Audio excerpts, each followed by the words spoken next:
Reid, a financial speculator. Prospect of pretty low allocations in the eastern states. With little more than a mobile phone to run his multi-million-dollar business, he's busy buying up one of Australia's hottest commodities. It doesn't depreciate it doesn't need servicing, it doesn't need maintenance, it doesn't need looking after every day.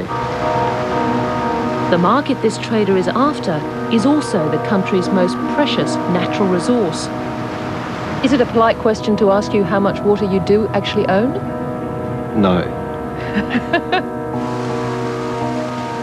The water behind these profits comes from thousands of kilometres away, our majestic inland rivers. Not so long ago, this water was free for all.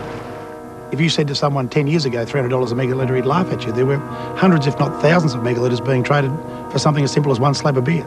The spot market is probably around the $400 to $500. Traders like Tony Soares are now at the sharp end of a controversial experiment. The theory goes that by driving up the price of water, they also drive inefficient and wasteful water users out of business. Because if this doesn't happen, Australia's most important river system could well die. This is one of the first issues that I've ever seen where the environmentalists and the capitalists agree. The experiment comes as a shock to irrigators and their communities.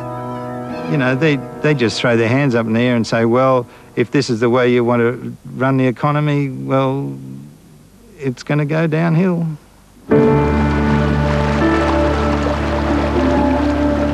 Tonight on Four Corners, the winners and losers in a market where water barons, backlers, governments and the river itself wrestle over water.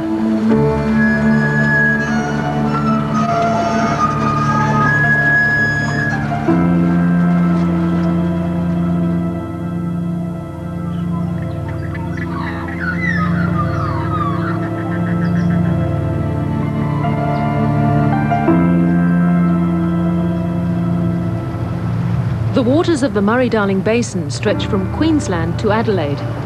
Without them, a staggering 40% of Australia's agriculture would disappear, and with it, food for the cities and billions of dollars.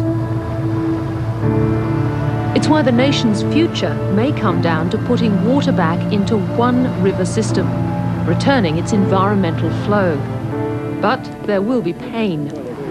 Now, the cost to each family in this valley for these so-called environmental flows, which we don't get credit for, even if they did benefit the environment, is costing every family in this valley about $10,000. How are we going? Governments have already cut back. On the Lachlan River at Forbes in New South Wales, local irrigators sign up to protest at their shrinking water allocations. Oh, they just plucked a figure out of the air and said, we want that as environmental flows. And they got no idea on what good it was going to do. Come on, you've got to line up. Last year, 125,000 megalitres of water, about 60,000 Olympic swimming pools, was kept back from irrigators to keep the river healthy. To farmers facing the worst drought in a century, it was theft. It's about time that they took a bit of notice of the people that live here, that understand the environment, understand the community. I've been raised on the river country and had a lot of rewards out of it, and now it's become a very difficult situation that's been put upon us, I think, by the wrong people. We've lost access to approximately 25% of our water. What's that done? We're shell-shocked.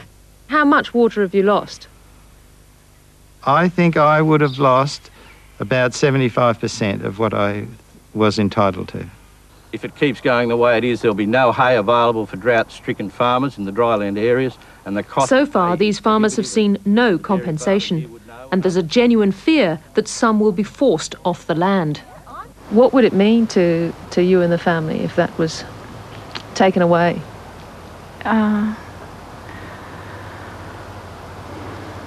It'll be very difficult to readjust.